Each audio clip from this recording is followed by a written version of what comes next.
realmente es un gusto, siendo la tierra de mi familia prácticamente y la tierra de quien tienen ustedes con nosotros y que le agradezco mucho al doctor Johan Melchor, oriundo de acá de la ciudad Monumento Colonial de América.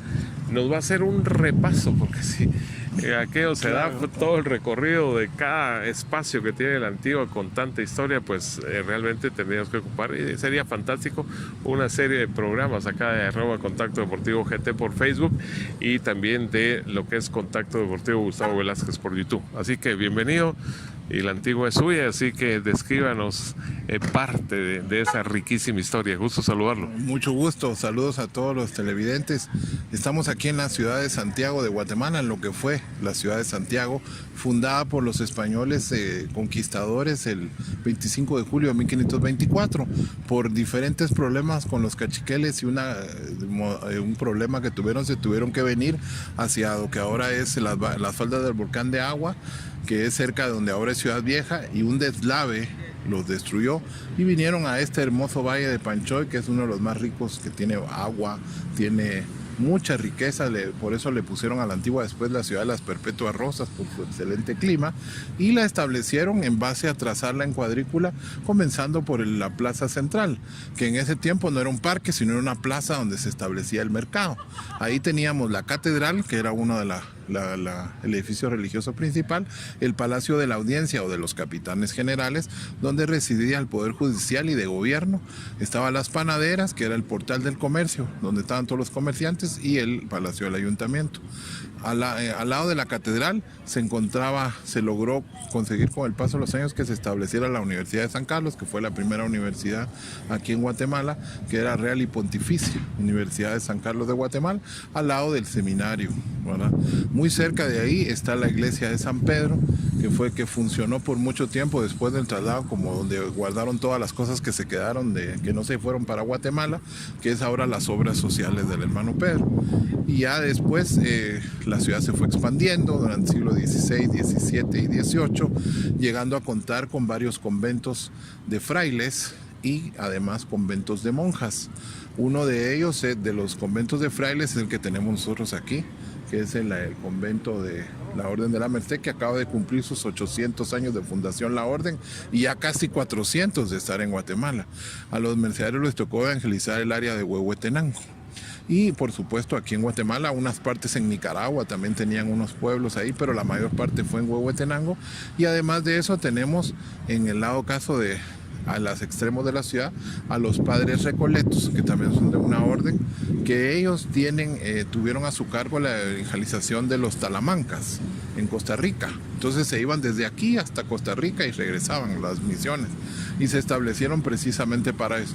Y hablando un poco brevemente de los monasterios de monjas, tenemos aquí muy cerca de la Merced el arco de Santa Catalina, que es de las monjas de Santa Catalina Mártir, que como tenían mucha afluencia de vocaciones, entonces compraron el terreno de enfrente, y para que ellas, como eran monjas de clausura que solo se mantenían rezando y no podían ser vistas por el público, ni ellas ver al público, entonces construyeron un arco para pasar sin ser vistas.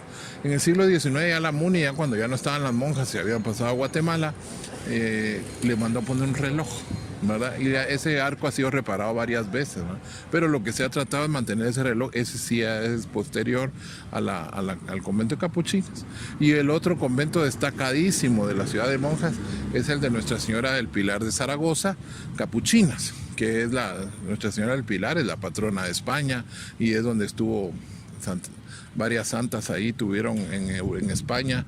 Y entonces aquí en Guatemala la característica de ese convento es uno de los representativos del arte colonial americano, porque tiene un claustro circular donde tiene las diferentes lugares donde se quedaban las monjas que estaban enfermitas. Primero se creía que era un lugar para que ahí dormían, pero que si realmente después se descubrió que era el lugar donde las tenían cuando estaban enfermas, porque era el lugar donde podía acceder el médico para verlas. No entraba todo el convento, pero esa planta circular es única en América y es una de las joyas del arte colonial en Guatemala, y está aquí en la Antigua, para que lo vengan a ver.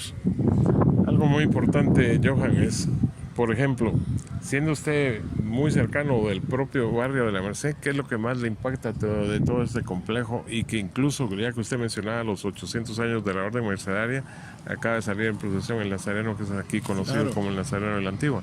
Lo que más impresiona aquí de la Merced es precisamente Jesús Nazareno, porque es una de las imágenes que vino de San Jerónimo hacia acá, pasó a San Sebastián y luego aquí, pero es una imagen que tiene lo que decía David Friedberg, el poder de las imágenes, ese poder de convocatoria que jala a la gente, que se emociona, que llora, que recuerdan a su familia. Yo lo veo cuando pasa en procesión que la gente se le salen las lágrimas cuando lo ve a los ojos.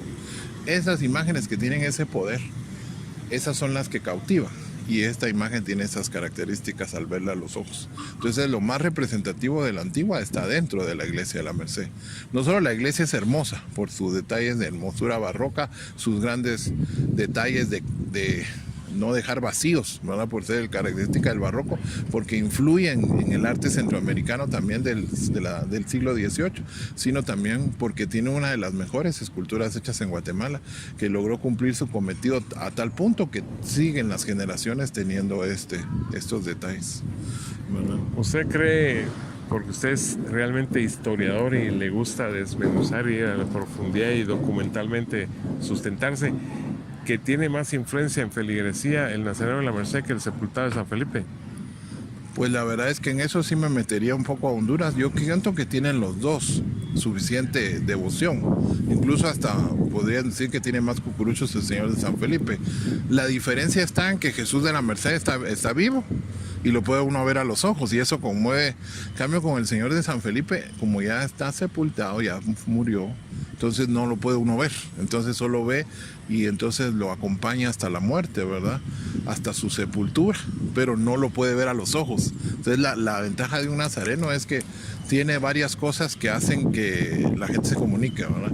Una es la mirada y la otra es que carga la cruz, como todos cargamos nuestra cruz. Entonces es muy humano. Entonces eso hace que la imagen tenga más empatía, y que entonces en Guatemala todos lados tienen su iglesia católica, tiene su nazareno, ¿verdad? Por eso, porque es esa empatía con la realidad cotidiana que tenemos todos. Cargamos nuestra cruz, tenemos problemas, sufrimos, reímos, lloramos. Y eso es lo que evoca el nazareno, ¿verdad? Que es Jesús tomando la cruz de los pecados de todos. Entonces es muy tan humano que la gente se llega a empatar más. Ya que usted apuntaba, por ejemplo, el diseño cuadricular de la ciudad, a la gente que nos capta en cualquier sector del país, pero que yo digo que algunos no conocerán a pleno la Antigua, ¿qué guía y orientación le daría el doctor Melchor respecto a comenzar por dónde y no perderse determinados pasos de una visita a la Antigua? Yo considero que deben ir a visitar al hermano Pedro, que está en San Francisco, deben ver la plaza central, deben ver la iglesia de la Merced, conocer las ruinas de la Recolección, que son una de las que los terremotos las han dejado, y son evidencia de que los terremotos nos han dejado desolados, y esa se ha quedado en ruinas, ¿verdad? Y hay una ermita pequeña que se llama Los Dolores del Cerro, que yo les recomendaría que fueran, que está atrás de Candelaria. Es muy hermosa la ruina y les recomiendo que vayan, ¿verdad? Y ver Capuchinas y los lugares que comentamos hoy. No se los deben perder. Si pueden ir a los pueblos, a los pueblitos alrededor, pues sería fabuloso. Ya que digo pueblitos, enumérenlos de lo que tiene más cercano, que incluso algunos tienen hasta procesiones. Claro, Ciudad Vieja, Cotenango, San Felipe de Jesús, San Pedro Las Huertas, Santa María de Jesús, San Antonio Aguascalientes, Santa Catarina Badahona y Santa Catarina Bobadilla. En fin, son como 30, pero ya ahorita ya les mencioné algunos de los que más procesiones tienen. Esto es también muy importante, porque uno en un determinado momento tiene una fuente de inspiración, etcétera. ¿Qué impulsó a Johann Melchor a entrarle a la carrera, en este caso, de divulgar la historia y el por qué somos y por qué estamos acá y cómo nos hemos hecho, etcétera? Bueno, esa es responsabilidad de mis abuelitas, Jovita y María Luisa. Una me enseñó a venir aquí a la Merced y a buscar siempre a los santos, y la otra me enseñó música clásica, que siempre se mantenía oyendo la radio Faro Cultural. Entonces las dos me influyeron para que primero estudiara historia y después buscara especializarme en historia del arte y colonial. ¿Tiene algún estimado el doctor Melchor el tiempo que ha ocupado estar, por ejemplo, en el archivo de Centroamérica o en los lugares que han sido sus fuentes principales de consulta? Son horas interminables, porque la verdad es que los documentos que están en castellano antiguo están guardados, cuesta un poco que se los saquen a uno porque están en 8 pisos de archivo, y realmente me ha llevado un montón de horas. A mí me llevó como 6 años hacer la tesis doctoral. Y es casi basada en documentos de archivo, ¿verdad? Que ese es el rescate de la historia de Guatemala, que está guardada en esos documentos. No solo está guardada en las iglesias con las imágenes, sino que está guardada en los documentos. Entonces uno tiene que empatar las dos cosas, y eso lleva horas de trabajo. Entonces lo que uno les cuenta así rapidito lleva unos 3 años de investigación, ¿verdad? Y así, desde luego, dentro del resumen, se me ocurre, ¿qué es lo que más le ha impactado de lo que se ha podido encontrar y certificar del momento en que se decide el traslado de este lugar hacia la Guatemala de la Asunción en el valle respectivo? Lo que más me impactó, que es un artículo que acabo de mandar a publicar en la revista del Ministerio de Cultura, de la Dirección de las Artes, es la del Hospital San Juan de Dios. Que en el Hospital San Juan de Dios al final vieron que estaban muy dañadas las imágenes y que el único que estaba en buen estado era el patrón, y mandaron a destruir las imágenes y se quedó solo el patrón, que es el único que está en la Capilla del Cristo de las Misericordias. Luego mandaron a arrancar techos, puertas y todo, y pusieron a unos carpinteros a trabajar arduamente, ¿verdad?, en hacer las tijeras de los techos, y chabalcones le llamaban a todo lo que se ponía en la techumbre para desarmar este hospital y armar el nuevo, que se cayó en 1917, ¿verdad?, con los terremotos de 1917 y 18. Y sí se ve como el fraile de San Juan de Dios le acuerda unos honorarios o unos pagos con el escultor o trabajador de madera que hacía todo esto, y el oficial de la audiencia dice que es mucho y les paga la mitad. Y los obliga a trabajar horas de horas, traen burros que eran los que servían, o patachos de mulas que traían mercadería a Jocotenango, y se los quitan a la fuerza a los indígenas. O sea, unos abusos terribles, ¿verdad? Y al rato dicen a los 3 meses que ya no tienen mulas. O sea, que quiere decir que los reventaron con el traslado. O sea, que se cometieron abusos, y de lo cual nos quedó solo la imagen de San Juan de Dios, porque el convento de allá se cayó. Aquí todavía queda un poco mejor, pero en la Nueva Guatemala, de dicha, está a un lado el patrón de San Juan de Dios del hospital. Bueno, y cerramos la charla. Usted es catedrático. Por ejemplo, quien está atrás de cámara siempre, o a veces en ella, que es José Pablo, se metió a una carrera de imagen pública que no es de muchos cultores. En el caso de las artes y demás, tiene bastantes alumnos. Usted da clases, imparte conocimiento en 3 universidades. Pues la verdad es que en arte somos muy pocos. De hecho, la carrera de Historia del Arte no existe en Guatemala. Existe carrera de arte en una universidad. Nosotros tenemos una maestría en Historia del Arte, pero tenemos 4 alumnos en una de las universidades. Y de ahí el resto son gente que le gusta historia o le gusta las ciencias de la comunicación social, y se unen conmigo entre todos a hacer un trabajo de investigación histórica. Yo por eso me tuve que ir a estudiar a México, porque no había aquí. Pero es por el amor al arte que lo hace uno. Bueno, pues un placer.